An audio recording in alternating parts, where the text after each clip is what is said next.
Lecture 7, Theories of First Language Acquisition. We have tackled in Lecture 6 some generalities on first language acquisition, the main features of this process. In this lecture, we'll have a look at the theories of first language acquisition. These theories try to explain how children acquire L1. They try to account for the processes which are involved in acquiring one's first language. In other words, they are explanations which are formulated by theorists of the learning process. These theories differ from each other, and they reflect diverse lines of thought, both in linguistics and psychology. In fact, many theories of first language acquisition exist. And on the whole, we can say that some of these theories emphasize the inborn or the innate abilities of the human being to acquire a first language or language in general. On the other hand, other theories give importance to the environment, the influence of the environment, the external factors, and its role in L1 acquisition. So we can say that the center of debate on L1 acquisition is nature versus nurture. We mean by nature the supporters of innateness, of the internal processing. And we mean by nurture the supporters of environment influences. Nature supporters and nurture supporters are two major trends of research, and they are opposing trends. The theories that we shall discuss will fall either on the first side or on the other side of these two trends. Some theories take insights from both perspectives. The first theory is behaviorism. This is a very popular and an old theory. In fact, it belongs to psychology. It's not a linguistic theory. Behaviorism was developed and was very popular in the first half of the 20th century. As its name indicates, it centers on behavior, and it considers language learning or language acquisition as learning any other behavior. So language learning follows the principles of general learning, according to the behaviorists. The principles of behaviorism are firstly discarding the mental aspects of learning. Any mental or cognitive process is not considered in this theory, and it is held that it cannot explain language learning. Even the notion of mind is totally disregarded. The mental aspects are discarded simply because they are not observable. The focus in behaviorism is on what is directly observable. In other words, on behavior. Behaviorists focus on behavior because they intend to achieve objectivity and scientific rigor, and this follows the trends found in science at that time. The second major principle in behaviorism is that acquiring a first language happens as a result of the influence of the environment or external factors. The learning process is a passive process. It's not active, and it is the result of imitation. Children learn their first language by imitation. The leading figures who contributed to the development of the behaviorist theory are Watson and Skinner. John B. Watson was a pioneering psychologist who contributed to developing behaviorism. The origins of this theory date back to the works of Watson. Watson studied and taught psychology. His research was influenced by the Russian psychologist Ivan Pavlov and his experiments on dogs, what is known in the literature as classical conditioning. The term conditioning itself is a word used in physiology, and this refers to a behavioral process in which a response becomes more frequent or more predictable in a given environment as a result of reinforcement or a reward. Watson also worked on the behavior of children, and he is very well known for the experiment on children known as the Little Albert experiment. In this experiment, the researchers conditioned a small child to fear a white rat. They accomplished this by repeatedly pairing the white rat with a loud, frightening noise. Whenever the child sees the white rat, he hears a frightening noise. So fear was predictable. This fear was generalized to white objects. Watson wrote in 1913 an article, his seminal article titled Psychology as the Behaviorist Views It. This article is known as the Behaviorist Manifesto. This means that the article has explained the main features of Watson's philosophy of psychology. This was a new philosophy at that time. In the introductory paragraph of this article, Watson explained that psychology is considered an objective and an experimental branch of natural science. He explains in this article that psychology dispenses with all the mentalist notions, for example, the notion of mind, or the notion of consciousness, the notion of introspection, or the notion of a mental state. All these cognitive notions were not given importance in this new view of psychology. In fact, these are the features of natural sciences.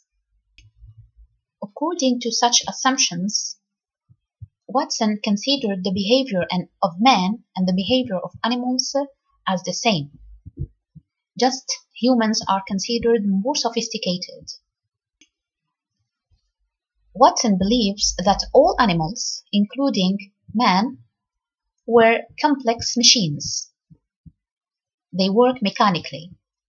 They can be conditioned by experience. They can be trained to produce predictable behaviors just by experience, thanks to their physiological devices. To explain learning, the notion of mind has no place in this theory. Also, Watson rejects the heredity impacts on human behavior, which was a popular trend at that time. According to the behaviorists, led by Watson, the brain is considered a mystery box, and this is used to explain the behaviors in the absence of real causes. When talking about Watson's contribution to the development of behaviorist theory, it is important to refer to his most famous quotes. The first one here is considered a quote which summarizes the view of Watson about how people learn.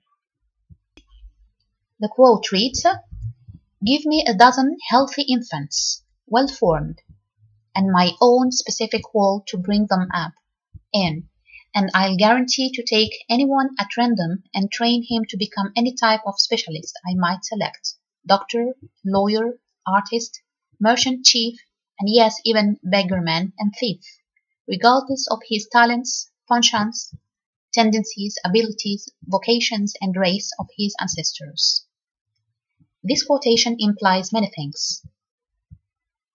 He insists in this quotation that all healthy infants, normal infants, when put in a certain specific environment, which involves behavioral techniques, and this is what he means by specified word, he insists that he can shape the behavior of these children and make them anything he wants.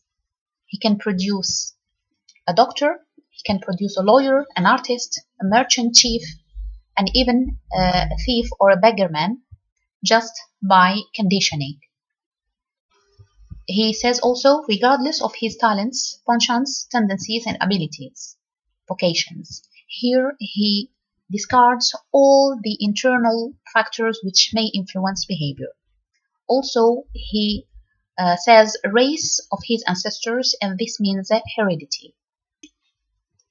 From this quotation, we understand that Watson believes that learning can happen just as a result of environmental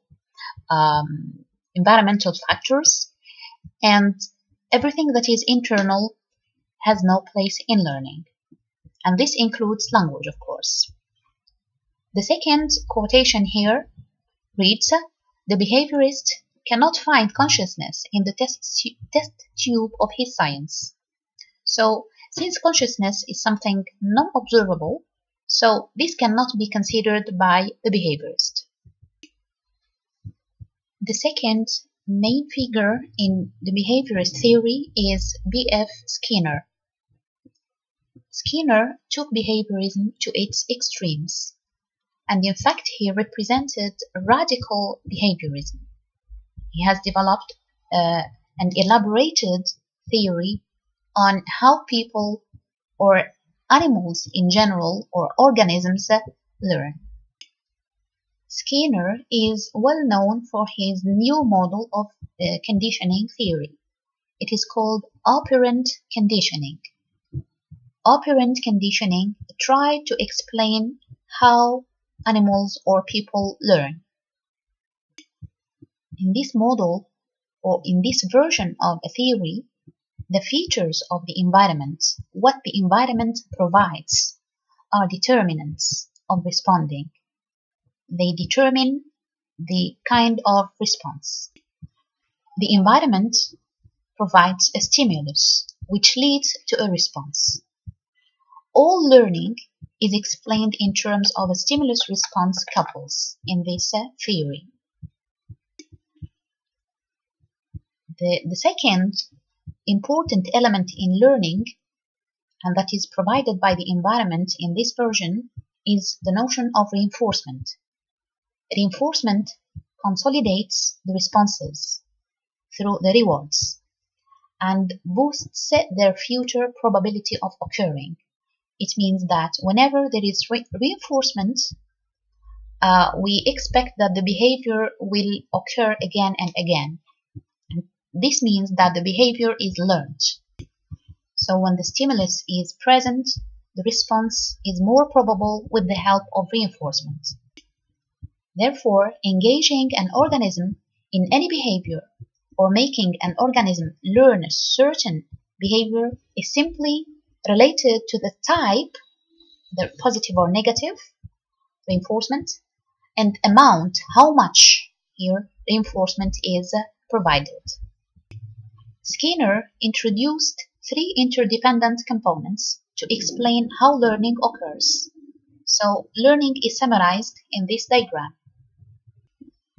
The first component is SD, or the discriminative stimulus. This is the type of situation the organism is in and to which it responds. This is the first stimulus. The second component is the response. It is also called the operant, or the operant response, or the behavior itself. This behavior can be modified by the researcher. It depends on the consequence, what follows the behavior. Here it depends on the reinforcement. This is the third component, the reinforcing stimulus, or the reinforcement, or it is also called the reinforcer. This is the reward that is received after producing the response. This is any stimulus or event that follows the response of the organism and results in response strengthening. There are two types of reinforcement. It can be positive or negative. Positive reinforcement leads to the strengthening of the behavior or the occurrence of the behavior.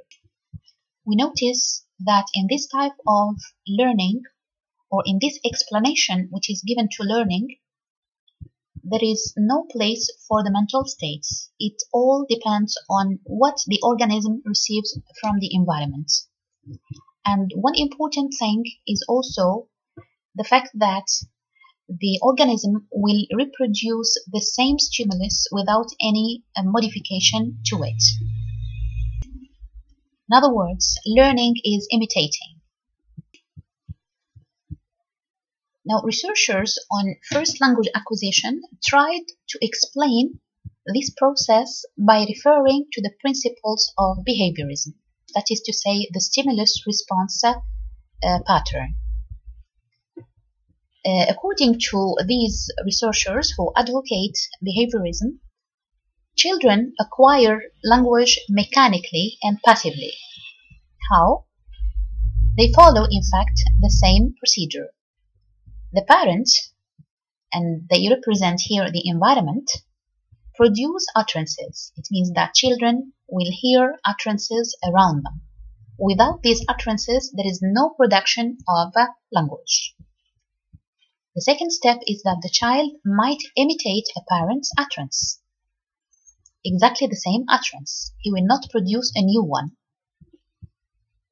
The third stage, the parent or the environment may provide positive reinforcement. How? For example, by reacting with a word like yes, a smile, or might just ignore the utterance. This is negative.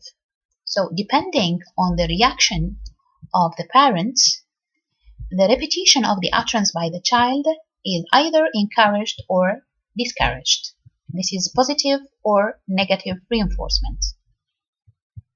So the target-like utterances, the utterances which resemble the speech of adults, will persist. They will continue to occur through the reinforcers themselves. And those faulty or non-target-like faulty utterances will vanish. They will disappear because the faulty ones will not be encouraged, while the correct ones will be encouraged by positive reinforcement. And this continues as the child grows up. Now, the parents alter their reinforcement strategies, but it's always reinforcement, and the child's utterances are shaped in such a way that they resemble the adult speech around them. We mean by the word shaped when the parent encourages the correct utterance and discourages the faulty utterance. So the speech of the child is shaped by the environment always. We conclude by saying that the child acquires the first language mechanically and passively. We mean by the word passively that the input or the utterances which are received from the environment are not changed. The child will just produce the same utterances. This is what the behaviorists say. This explanation of first language acquisition was later criticized by the mentalists.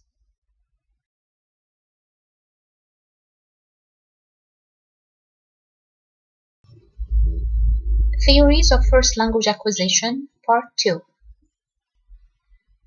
We have tackled the first theory, which explains how children acquire their first languages, that is to say, behaviorism, and we have seen that it is based on the idea of habit formation, and that learning of a first language occurs in the form of a stimulus-response couples. The second major theory is nativism. We've seen that Skinner wrote verbal behavior in 1957, and this was followed by Noam Chomsky's criticism of the book. Noam Chomsky wrote a review of F.B. Skinner's verbal behavior. This was in 1959. In this review, Noam Chomsky criticized Skinner's behaviorist account of language learning. He opposed behaviorism. This represented the first step in the cognitive or nativist revolution. On the whole, nativists claim that language learning is too complex to be explained just in the light of the general learning principles. Language learning is a special kind of learning. Language learning is an innate capacity, or it is an inborn capacity. Human beings have inborn predispositions to learn the language. So in their view, language learning is restricted only to humans. We can say it is species specific. It is specific to the human species. The nativist view is based on the criticism of the behaviorist view. Nativists have a number of arguments against behaviorism. Let's examine these arguments. The first argument is the uniformity and ease of L1 learning. We mean by uniformity the sameness. When we examined the stages of first language acquisition, we have noticed that all children acquire language without effort and quickly in the span of a few years. Despite that children have different mother tongues, they acquire this mother tongue at equal rate, and they go through similar developmental stages.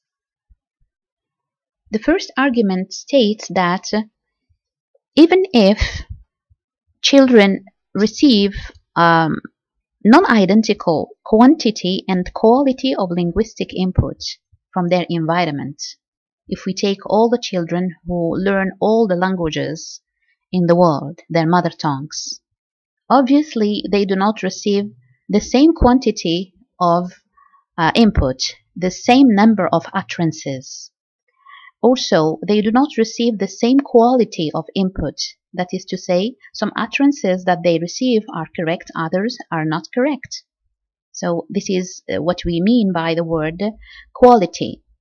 In spite of these differences in the input, in terms of quantity and quality, all children learn language in the same way, and they go through the same stages. And they do this easily and without any effort. So if we return to the behaviorist principle that a stimulus leads to the same response, we notice that different stimuli lead to the same response. And this is why the behavioristic explanation is considered weak. The second argument is poverty of the stimulus. We are always trying to show that explaining language learning through a stimulus-response couples is somehow inadequate. The adult speech that young children hear is a deficient model. That is to say, when parents talk to their children, their speech is not always perfect. Sometimes it is filled with incomplete sentences. Sometimes it contains false starts. Sometimes it contains slips of the tongue. So this is the input that is received. This input is deficient. It is poor. But what happens when children receive this kind of input? Although the input is patchy and non-perfect, children are able to construct a highly complex grammar. The utterances that they produce are sometimes correct, and little by little they become very complex. This means that the output or the utterances of children are different from the input, and this refutes that learning is kind of imitation, just receiving and reproducing the same utterance. Children receive something, but they produce something different. Even if children receive a meager stimulus, a poor stimulus, which they receive from their environment, they acquire their L1 very rapidly. So if we assume that input, or what the child receives from the environment, alone is responsible for learning a language, how could the imperfections which are received turn into a sophisticated speech, correct speech? Here we are trying to judge whether the behaviorist model is either adequate or inadequate to explain some reality. Behaviorism holds that the same stimulus is reproduced by the learner or the child. The reality says that a child receives something poor and produces something perfect. This proves that the model itself, the behavioristic model, is inadequate. We go now to the third argument against behaviorism. We always build these arguments on the principles of behaviorism themselves.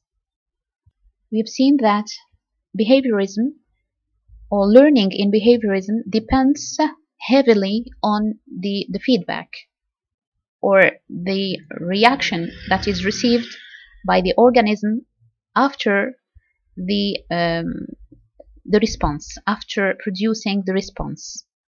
Feedback is very important, especially positive feedback or positive reinforcement. It is very important. Without it, the behavior or the utterance which is learned will disappear. If it is not reinforced, it will disappear. But now let's see what happens with children and try to judge whether reinforcement and feedback is really important.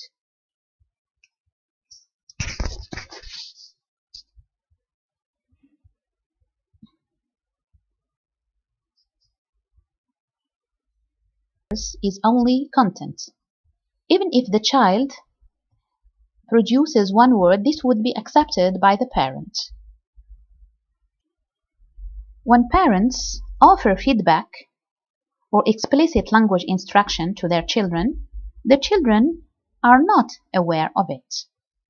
So feedback itself is not effective. The question that arises, how do children acquire language then?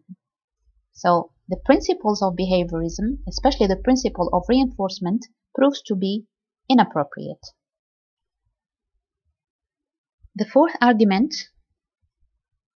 is about creative construction, the process of learning through creative construction rather than imitation. This is a criticism of the principle of imitation. Do children learn by imitation? Let's examine some of the utterances that are often produced by children while acquiring their first language.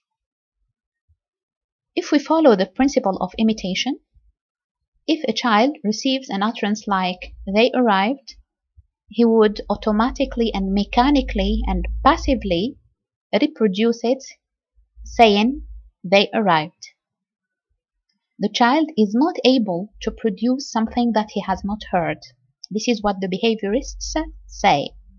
But in reality, children are found to produce some utterances that they have not heard before.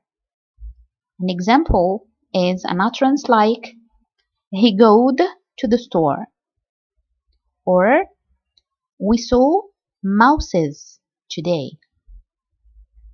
The form goat is never produced by an adult. In other words, the child is never exposed to this type of utterance, but he produces this utterance. So we can ask about the source of this utterance. It's not received from the environment. What is its source? The same thing holds concerning the word mouses. An adult never says mouses. They say mice. But the child, an English child, sometimes says mouses. This proves that the utterance mouses or goat are the product of the child. They are not received from the environment. Here, the environmental input never includes such utterances. The children are believed to create their own utterances. And this process is called creative construction. They do not only imitate, but they create. Sometimes they produce this type of errors, like mouses or goat, because they regularize or they generalize rules. But sometimes they overgeneralize.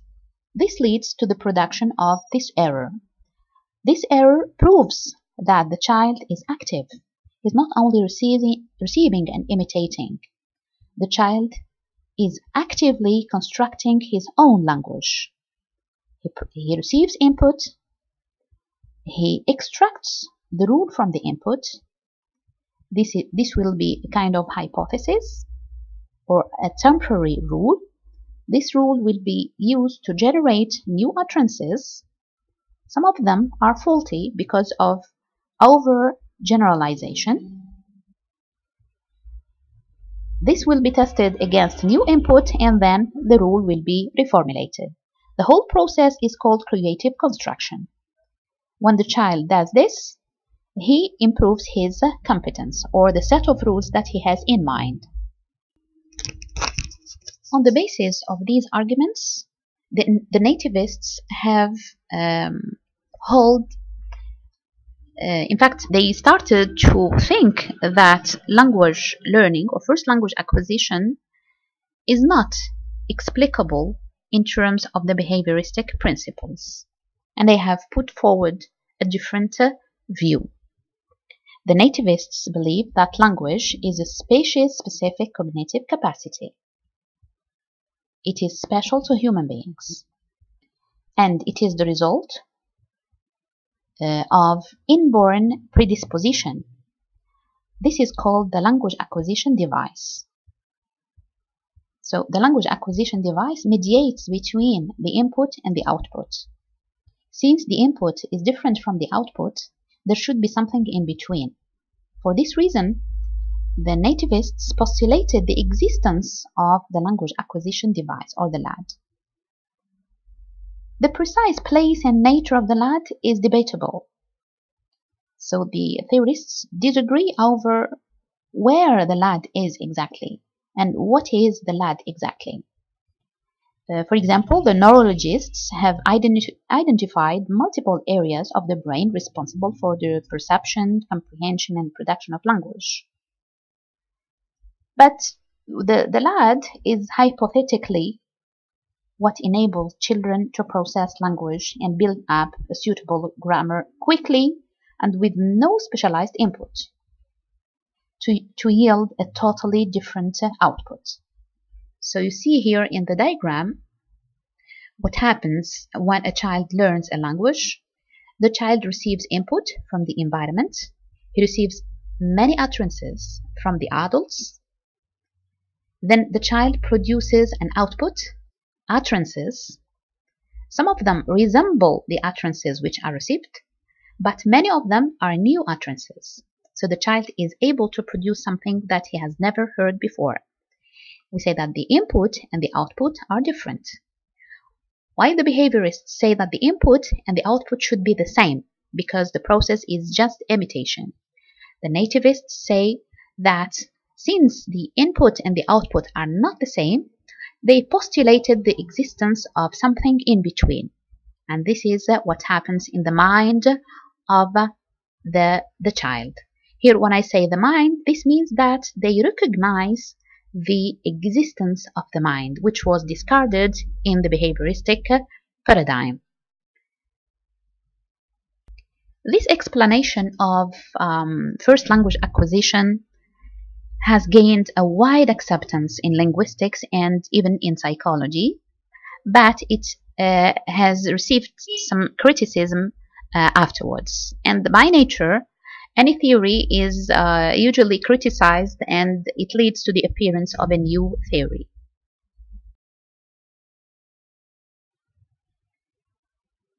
Theories of first language acquisition, Part 3. So far, we have dealt with the behavioristic paradigm, which is inclined towards the nurture side, and then we tackled the nativist paradigm, which supports the nature side. Now we come to the third paradigm, which is connectionism. This is the third theory that tries to explain the phenomenon of first language acquisition. Connectionism represents one of the lines of attack to nativism. The connectivistic view, which is previously known as associationist, is not new. It appeared in the 40s. Then advances in computer science have given it a new breath of life in the 60s.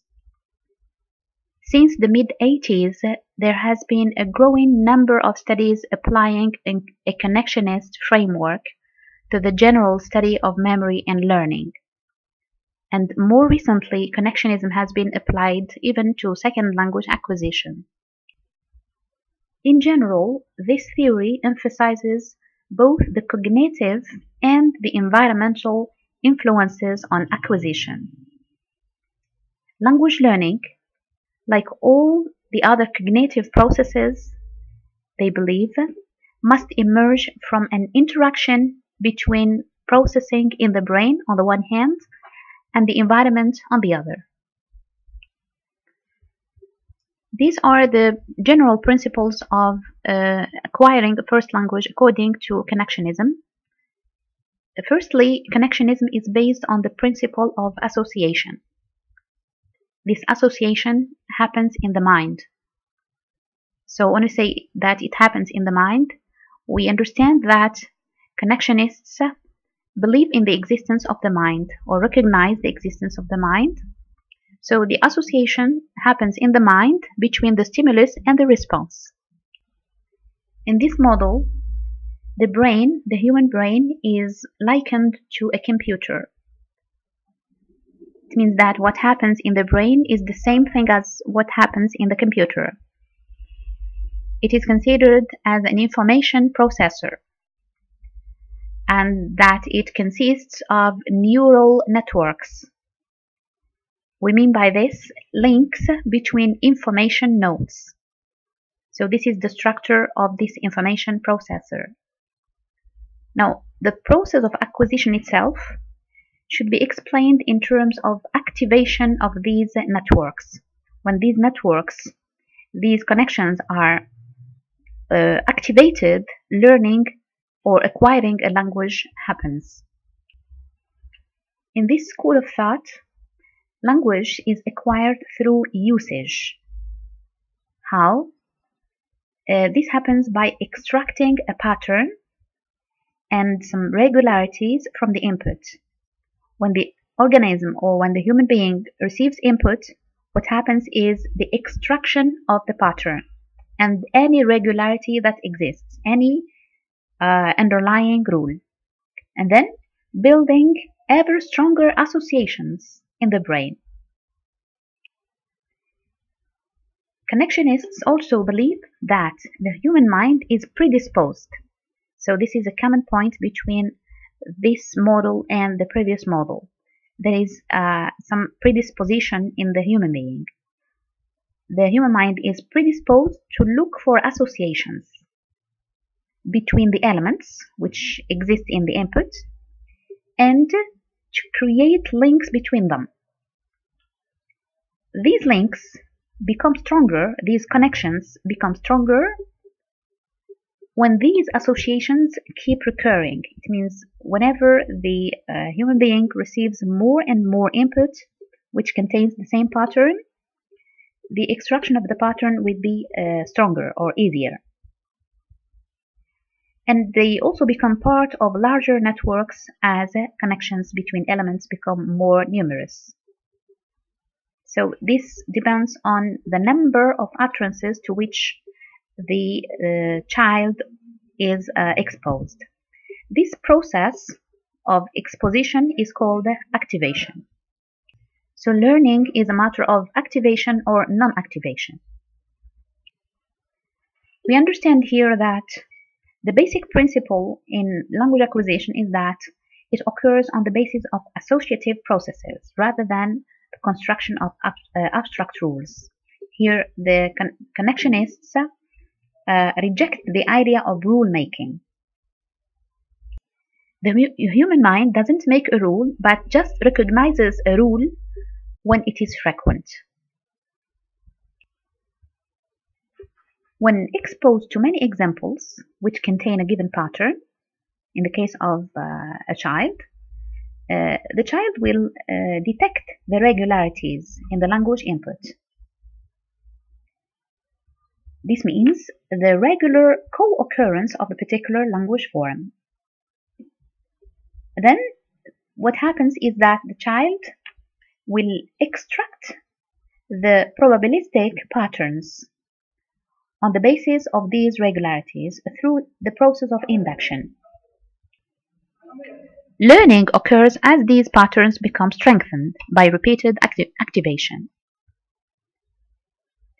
This is to mean many examples which contain the same pattern. It is clear here that we have the idea of a stimulus and a response, and the connection between this stimulus and the response. So it's all a matter of strengthening the connection between the stimulus and the response. The stimulus and the response are connected in the child's mind. The stronger the connection, the better a person has learned an utterance. In order to support their claims, the connectionists have designed computer neural networks, which are believed to work in the same way as human brains. These models are usually fed linguistic input. So the researcher feeds the computer with some linguistic input. For example, a certain number of verbs and their past tenses, past forms. And then the processor is asked to produce output for a new form. That is to say, to generate the past tense of new verbs like walk or sing. So on the basis of this frequent exposition to the input, the processor will generate the output using the same pattern. Some researchers reported that their neural network learned really to produce the correct past tense for both regular and irregular verbs. And it is noticed that these networks contained no a priori knowledge or previous knowledge of linguistic rules. They were not programmed with linguistic rules, but they demonstrated rule-like behavior after having exposed to many examples. The same thing is believed to happen with children when they acquire their first language. So it's not a matter of having rules in mind, but it's just a matter of developing a rule-like behavior after having exposed to many examples. The explanation of language acquisition in the light of this theory seems to be interesting, but the theory itself was criticized. It has been condemned for two main points. The first point is that it addresses only the syntactic aspect of language acquisition. This theory can explain the learning of syntactic forms, but it cannot explain the learning or the acquisition of phonological forms or other levels of language. And the second criticism is that connectionism, the way children learn language or acquire their language according to this model, this regards the conditions. So there is lack of similarity between the conditions in which children are exposed to language and those in which the networks are fed. They are not the same conditions. A simple condition is that the utterances which the child receives are contextualized. They are used in the course of conversation. But those which are fed into a network are decontextualized. Let's now take the fourth theory that explains first language acquisition. This theory is called social interactionism. According to its name, it is based on interaction. So it is the view that language is an activity which is learned through interaction with others. When there is interaction, there is learning. One major feature of this theory is that it opposes especially those theories which view language as an innate capacity. So we can say that social interactionism is or supports the nurture side. The environment is important in acquiring a first language. Although in this theory environment is important, but its role is slightly different from that we see in behaviorism. Social interactionism emphasizes communication between child and caregiver or parent in the language acquisition process. When there is communication, there is acquisition. It is important to note that the social interactionists do not totally reject the notion of the lad, but they just neglect its importance. They do not see that this is important in acquiring a first language, and instead they propose another mechanism. So according to the principles of acquisition in this theory, the mechanism which explains language acquisition is the LAS, or the Language Acquisition Support System. This is stressed in accounting for child language acquisition. The LAS involves the daily contacts and the emotional relationships that a child forms with his or her caregivers. So the term caregiver here is used as a cover term because sometimes it's not the parent who is always with the child, but the one who is around. The term caregiver includes the parents. So what happens during interaction? In these interactions, the participants use gaze, smiles, and a special language when they communicate with the child. And the combination of these elements, permits children to be progressively trained in turn-taking. Turn-taking is the essence of communication, and also to have awareness of the communicative nature of language. An important notion in interaction is the notion of scaffolding, from the verb to scaffold, or to help, or to assist. Here, the child is assisted to build up a linguistic system, his linguistic system. In this paradigm, the researchers attempt to find out the connection between interactions and the children's language development. How does interaction lead to the development of language? What happens exactly? In interaction, the caregivers use a type of language which is called child-directed speech, CDS. It's not the same type of speech that is used with adults, but it is a language that is shaped in such a way that it fits a child. This language is also known as motherese or caretaker speech or baby talk. Child-directed speech has a set of typical characteristics, linguistic characteristics, which help the child to develop his language. So there is a whole array or inventory of typical linguistic characteristics found in adult speech, and it is addressed especially to young children. This type of speech is thought to help attract the child's attention to challenging forms, difficult forms, and to actively engage him or her in conversation. Although the adult sometimes uses difficult forms or new forms, the child is encouraged to be challenged and to use the adult speech, because the language that is used by the adult is not the same language that is addressed to the adults, but it is designed in such a way that it fits the children. So let's examine the features of child-directed speech. The first feature is higher pitch. When talking to children, the adults usually use a higher pitch. It's not the same level of pitch to attract the attention.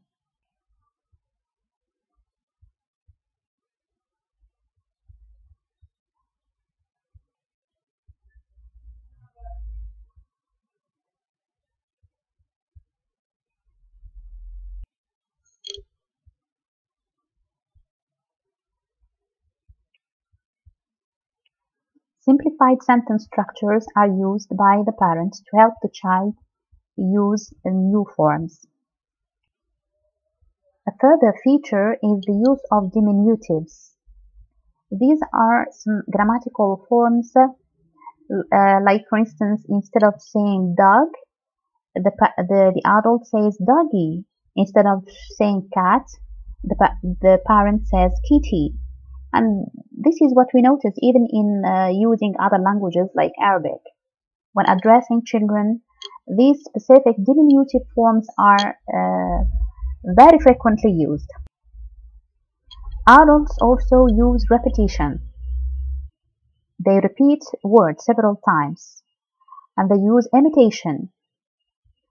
Another further feature is the use of recasts. A recast is a form which resembles the target language, and it involves a reformulation of what the child has said. Suppose that the child has produced an erroneous form, so instead of saying no, don't say this, the parent will simply reformulate it in a correct way and pronounces the new form in front of the child. So this is called a recast. It is an indirect correction.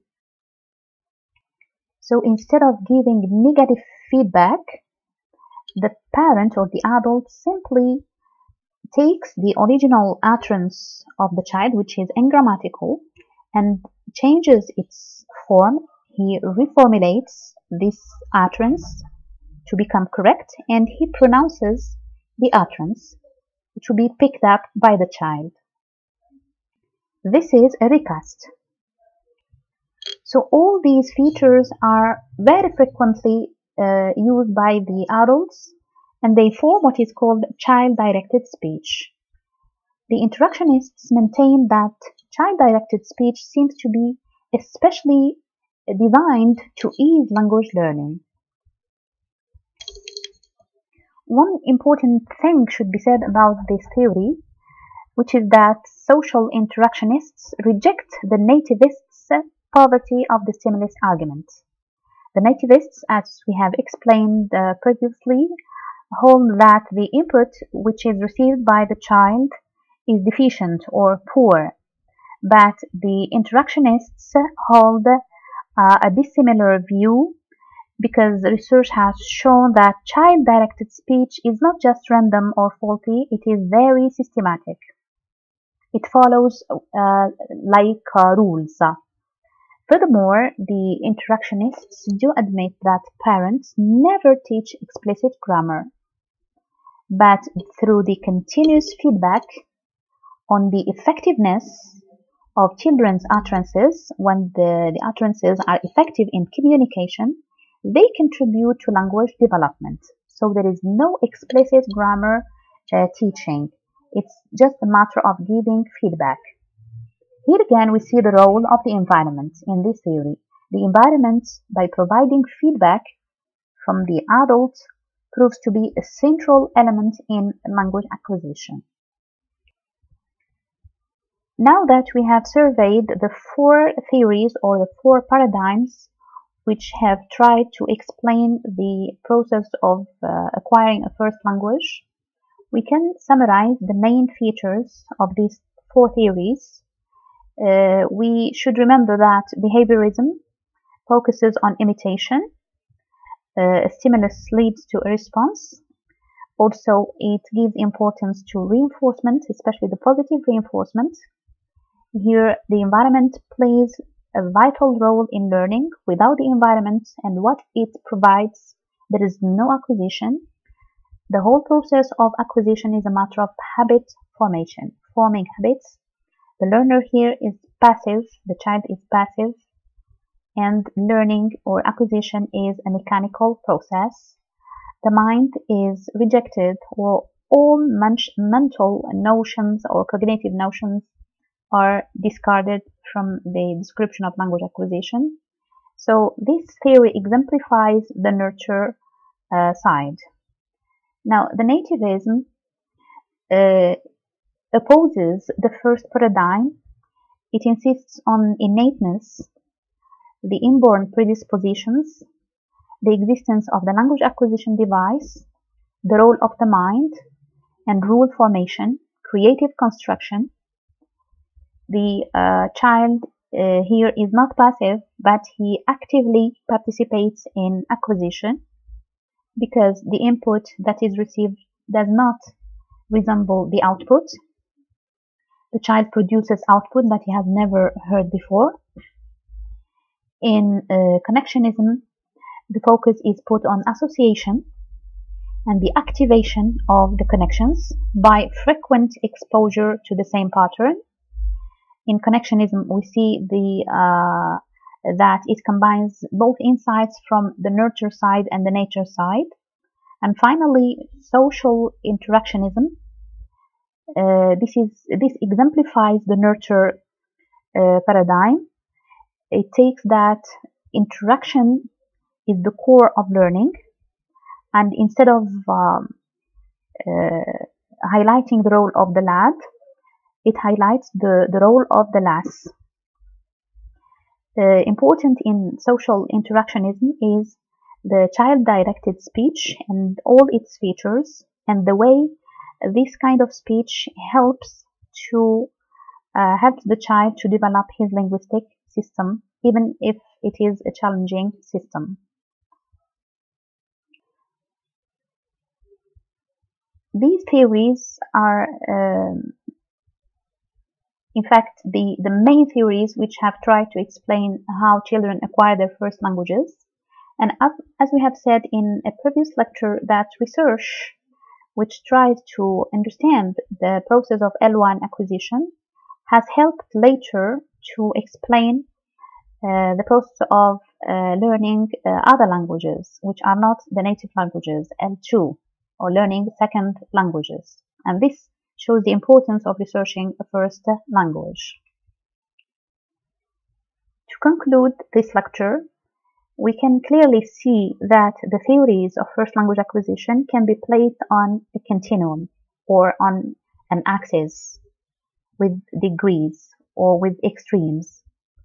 At one extreme or on one side, some theories emphasize the innateness of this process. At the other extreme, the opposite extreme, other theories stress the environmental role, the role of the environment. And a third position is to recognize both factors, innateness and the environment, nature and nurture. Now, understanding the process of first, now what's the usefulness of understanding this process? This understanding this process is eliminating because it contributes to the understanding of the human mind in general and how it works. Also, it can help the researchers know about brain organization, the structure of the brain itself. And at the same time, it helps researchers to understand the nature of language as a system.